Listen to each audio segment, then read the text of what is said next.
לספור את מספר האצבעות? אתה יכול להראות לנו? פה. פה. ראית? יפה מאוד. פה עם שיר ושיר. איזה יופי. תודה רבה. תודה, איזה תודה אלופים, לכם. תודה רבה. תודה לכם. Israel के प्रधानमंत्री Benjamin Netanyahu क्या जिंदा हैं या मुर्दा हैं?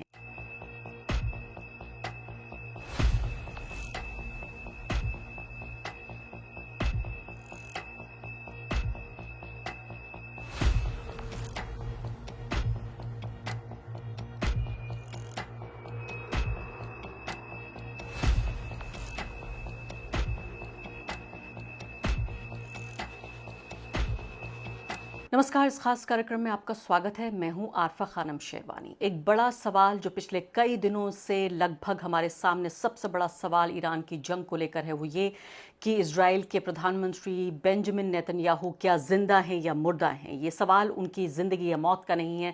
सवाल ये है कि आखिर ये जंग कहाँ जा रही है। अगर नेतन्याहू जिंदा हैं तो उसका सबूत दिखाएं, अगर वो जिंदा नहीं है तो जनता को बताएं। सबसे ज़्यादा महत्वपूर्ण बात यह है कि जब एक ऐसी जंग जो सिर्फ दो मुल्कों के बीच नहीं बल्कि एक तरह से रीजनल या मैं कहूँगी ग्लोबल वॉर बन चुकी है, उसमें पारदर्शिता बेहद महत्वपूर्ण है। और मैं क्यों ये सवाल अभी उठा रही हूँ, ये वीडियो अपनी स्क्रीन पर देखिए। इस वीडियो से साफ तौर पे ये पता चलता है कि बेंजामिन नेतन्याहू झूठ का सहारा लेकर अपने जिंदा होने का सबूत देने की लगातार कोशिश कर रहे हैं। ये वीडियो मैं चाहती हूँ अपनी स्क्रीन पर आप पहले देखिए। לספור את מספר האצבעות? אתה יכול להראות לנו? פה. פה. ראית? יפה מאוד. इस वीडियो को आप देख रहे हैं, ये कह रहे हैं कि जब उनकी मौत की खबर आई कि क्या इज बेंजामिन नेतन्याहू डेड, तो कह रहे हैं I am dead for coffee और I am dying for coffee. मैं कॉफ़ी के लिए अपनी जान दे रहा हूँ या मर रहा हूँ कॉफ़ी के लिए। एक तरह से हंस के ये बताने की कोशिश कर रहे हैं कि सब कुछ अच्छा है और ये सिर्फ और सिर्फ प्रोपेगेंडा है जिसको ईरान अपना रहा है। अब यहाँ सवाल ये पैदा होता है अपने आप में कि ईरान जो प्रोपेगेंडा कर रहा है वो अपनी जगह है, लेकिन इस वीडियो को आप देखिए। बेंजामिन नेतन्याहू कह रहे हैं कि मेरी 6 उंगलियां हैं। यहाँ पर ये कह रहे हैं do you want to count the number of my fingers. ये देखिए कि मेरी 1 2 3 4 5 6 उंगलियां हैं, यानी 5 उंगलियां हैं, क्योंकि पहले जो वीडियो जारी किए जा रहे थे उसमें साफ तौर पे पता चल रहा था कि बेंजामिन नेतन्याहू के जिंदा होने के एक सबूत के तौर पर कि क्या ये एआई है या फिर ये झूठा वीडियो है या ये सच्चा वीडियो है। इसको लेकर 6 उंगलियों की जब बातें कही जा रही थी तो ये टीवी एड्रेस उन्होंने पहले किया था, उसको लेकर पूरे तरीके से शक के पूरे बादल मंडरा रहे थे कि ये झूठा वीडियो है। अब ये सबूत के साथ सामने आ गया है। खुद ग्रॉक ने, आप सोचिए कि वो ग्रॉक जो ईरान से जुड़ी हुई सच्ची खबरों को झूठा बता रहा है, वो क्या इजराइल से जुड़ी हुई झूठी खबर को सच्चा बता सकता है या सच्ची खबर को झूठा बता सकता है। यहाँ एनडीटीवी की ये रिपोर्ट सीधे तौर पे कहती है कि ग्रॉक ये कह रहा है कि ये पूरे तरीके से एआई है, ये डीप फेक है। तो ये क्लोजअप ब्लर शॉट जो आप देख रहे हैं ये पूरे तरीके से एआई जनरेटेड है। तो क्यों बेंजामिन नेतन्याहू ने अपने ट्विटर हैंडल से खुद ये वीडियो ट्वीट किया है? झूठा वीडियो ट्वीट करने पर क्यों मजबूर हो गए नेतन्याहू? यहाँ पर सिर्फ मैं एक सवाल पूछना चाहती हूँ, क्या वो जिंदा हैं या नहीं? अगर वो जिंदा नहीं है तो हमें बताएं, अगर वो जिंदा हैं तो सामने आएं, क्योंकि पूरे तरीके से इस पूरी जंग का जो नतीजा है, इस पूरी जंग का जो भविष्य है वो इस बात पर निर्भर कर रहा है कि ईरान के राष्ट्रीय अध्यक्ष, उनके सुप्रीम लीडर को जंग के पहले दिन उनका सर थाली में रख के परोस दिया गया नेतन्याहू को कि देखिए जंग हम जीत चुके हैं। लेकिन 2 हफ्ते से ज़्यादा गुजर गए हैं, न सिर्फ कि ईरान अपने पैरों पर खड़ा हुआ है बल्कि इतनी मजबूती के साथ लड़ रहा है कि ये आप देखिए फिलहाल ये ट्वीट ये बता रहा है सीधे तौर पर कि ईरान ने अब पहली बार 2 हफ्ते गुजर जाने के बाद पहली बार अपनी नई जनरेशन की जो मिसाइल्स हैं वो लॉन्च की हैं, जिन मिसाइलों का न सिर्फ कि इनका हमला बहुत तेज़ है, न सिर्फ कि ये बहुत दूर तक जा सकता है, न सिर्फ कि ये बहुत तेज़ वार कर सकता है, ज़्यादा नुकसान कर सकता है, बल्कि ये लगभग असंभव है कि इनको इंटरसेप्ट किया जा सके, यानी पता लगाया जा सकते और हवा में ही इसको तबाह किया जा सके। तो यहाँ पर आप ये देखिए कि एक तो मैंने आपको बताया कि जो क्लोजअप आप देख रहे हैं ये कॉफ़ी जो है, यानी आम दर्शक भी इस बात को देख सकते हैं। ऐसा नहीं है कि कोई रॉकेट साइंस है कि सिर्फ आपको वही लोग बताएंगे जो कि फेक न्यूज़ या जो डिजिटल इम्प्रिंट्स को देख सकते हैं। आप इसमें देखिए सीधे कॉफ़ी, यानी 2 बार कॉफ़ी का सिप लेते हैं, वो चुस्की लेते हैं, लेकिन कॉफ़ी अपनी जगह बनी रहती है। दूसरी बड़ी बात आप देखिए इसी वीडियो में मैं आपको दिखाना चाहती हूँ उसको सर्कल करके कि किस तरह से इस वीडियो में जो कॉफ़ी के ऊपर पैटर्न बना हुआ था वो पैटर्न टस से मस नहीं हुआ। आपने भी कभी कॉफ़ी पी होगी, मैंने भी बहुत बार पी है, कैफ़े कॉफ़ी डे भी जाती हूँ, बैरिस्ता भी जाती हूँ, इसके अलावा भी बाकी जगहों पर जाकर कॉफ़ी पीती हूँ जिसमें एक खूबसूरत जो है कॉफ़ी बनाते हैं, वो पैटर्न बनाते हैं, वो टस से मस नहीं हुआ, वो अपनी जगह बना रहता है। तो सीधे तौर पर अगर ये नहीं भी होता तो पता चलता है कि ये एक तरह से पूरी तरीके से फेक वीडियो है। इससे पहले जो बात आ रही थी एआई जनरेटेड होने के अलावा, और आगे बढ़ने से पहले एक अदना सी गुजारिश कि आप मेंबर बनिए मेरे चैनल का आरफा खानम शेरवानी।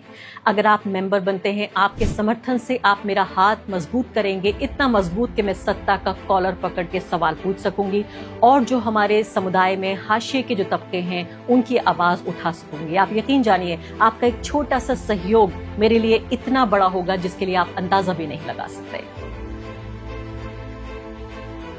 वो बात ये थी कि उनके बेटे यायर नेतन्याहू, उनकी आप ये देखिए कि पिछले 9 दिनों से उनका कोई अता पता नहीं है।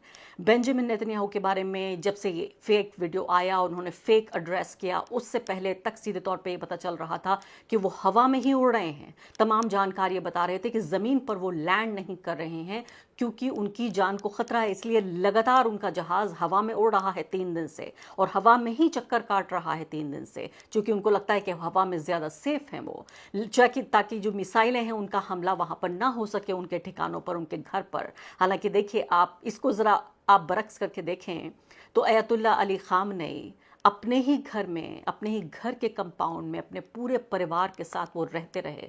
उनको 100% नहीं 1000% उन्हें ये बात पता थी कि उनकी जान को लेकर पूरे तरीके से अमेरिका और इजराइल उनकी जान लेना चाहता है, लेकिन उसके बावजूद भी वो टस से मस नहीं हुए। बहादुरी के एक नए प्रतीक के तौर पर पूरी दुनिया में कि 21वीं सदी की बहादुरी कैसी होगी। 21वीं सदी की बहादुरी ऐसी होगी जैसा हमने अयतुल्ला अली खामनेई को देखा कि उन्होंने बाकायदा अपने देश के लिए अपनी शहादत को थाली में रख के दे दिया। चूंकि आप देख रहे हैं कि किस तरह से एक नई पूरी परिभाषा जो है वो ईरान के इर्द गिर्द गढ़ी जा रही है, किस तरह से उनके लोग सड़कों पर आकर अपने देश को सपोर्ट कर रहे हैं। औरतें हैं वो ये कह रही हैं कि हमने देखा है गजा में, फिलिस्तीन में बच्चों की क्या हालत हुई है। मैं यहाँ पर इसलिए आई हूँ क्योंकि मैं ये बता सकूँ कि मेरे बच्चे और फिलिस्तीन के बच्चों में कोई फ़र्क नहीं है, वो भी माएँ थीं, मैं भी माँ हूँ। इस तरह के वीडियो आप देख रहे हैं। वीडियो ये भी देख रहे हैं कि महिलाएं सड़क पर आकर अल्लाह अकबर के नारे लगा रही हैं, और उसी दौरान जब ये महिला बता रही होती है कि अल्लाह अकबर के मायने क्या हैं, तभी पीछे से बमबारी हो रही होती है। वो वीडियो को ज़रा देर के लिए भी रोकती नहीं है, बल्कि वीडियो लगातार जारी रहता है। अल्लाह अकबर वो 4 बार और कहती है और बताती है कि अल्लाह अकबर का मतलब ये नहीं है कि हम किसी को नुकसान पहुंचाना चाहते हैं, हम किसी की हत्या करना चाहते हैं या अपने धर्म की सुप्रीमेसी साबित करना चाहते हैं। अल्लाह अकबर का सीधे मतलब ये है कि अल्लाह तमाम ताकतों से बड़ा है। ये इस महिला का विश्वास है। इसको इस तरह से देखिए।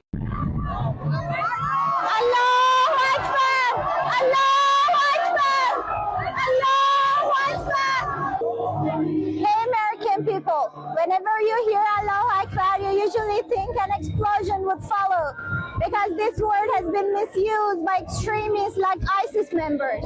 But I want to tell you what it really means. Allahu Akbar means God is greater than anything and more powerful than everything. Allahu Akbar means God is greater than the U.S. aircraft carriers. Allahu Akbar means God is greater than the U.S. B-2 bombers. And that's why we do not run away. Despite constant explosions and fire jets flying over our heads. Allahu Akbar means God is great. Allahu Akbar! Great. Allahu Akbar! Allahu Akbar! Allahu Akbar! Allahu Akbar! Allahu Akbar!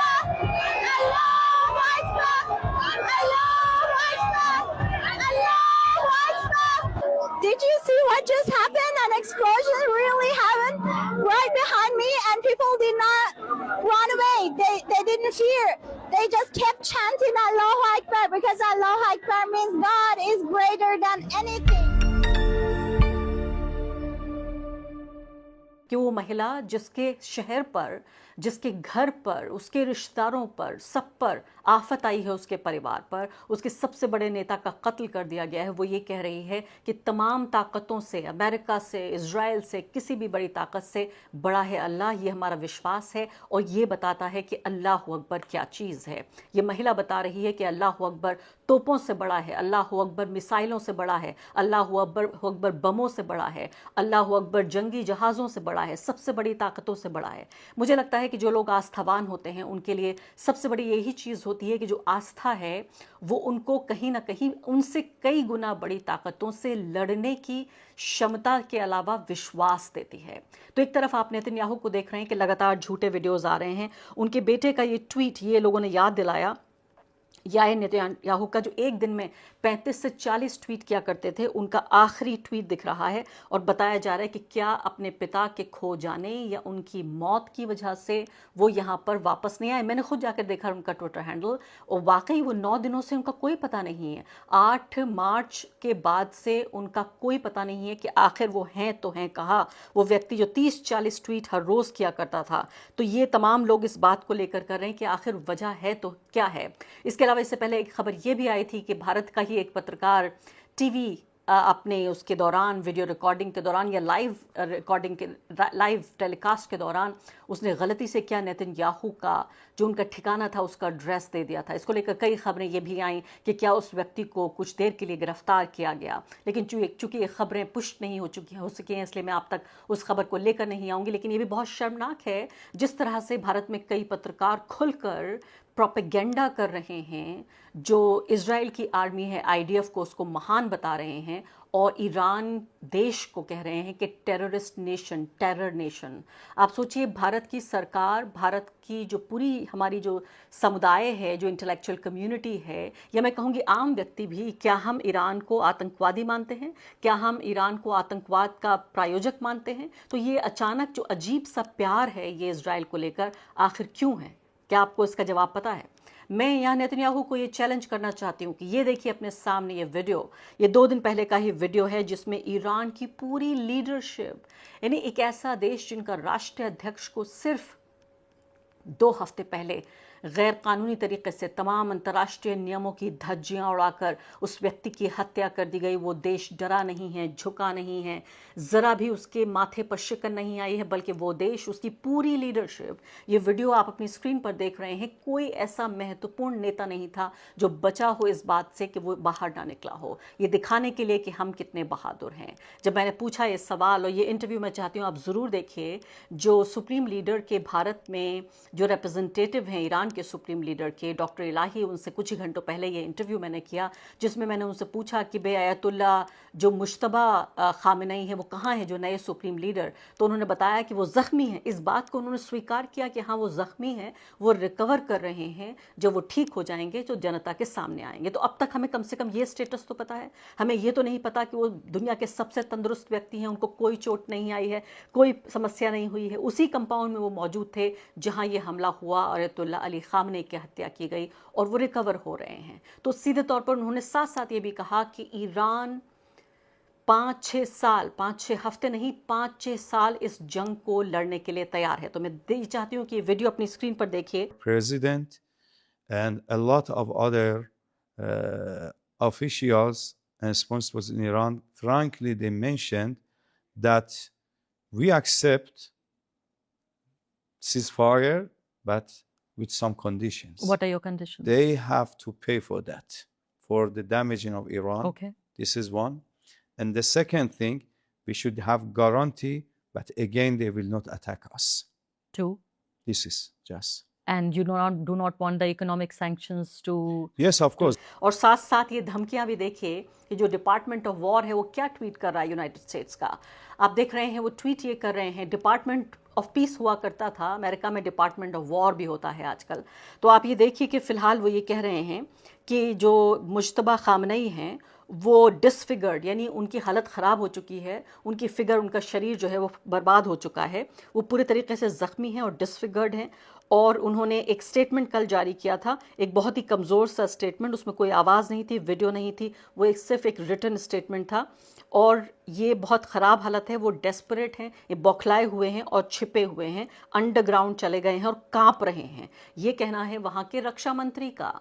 आप इस बात को ध्यान से सुनिए कि किस तरह की भाषा का इस्तेमाल यहाँ पर किया जा रहा है, और सीधे सीधे ये भी कहा जा रहा है कि उनको जो है चूहे के तौर पर, कि ईरानियन जो लीडरशिप है वो चूहे जैसी है। इसके अलावा नए जो नेता सुप्रीम लीडर थे उनके ऊपर $10 मिलियन की बाउंटी भी उनके ऊपर रखी थी, यानी उनके सर पर हम इतना पैसा देंगे, अगर कोई पता लगाएगा, कोई भी इंफॉर्मेशन उनके बारे में देगा तो $10 मिलियन हमें दिए जाएंगे। ये ऑपरेशन एपिक फ्यूरी जो है, जिसको नाम दिया है इस हमले को, ये लगातार जारी है। उनका ये कहना था कि चूहे की तरह छिपे हुए हैं ईरान के नेता। अब मुझे नहीं पता मुश्तबा खामनेई चूहे की तरह छिपे हुए हैं या इनके प्यारे नेता बेंजामिन नेतन्याहू चूहे की तरह छिपे हुए हैं।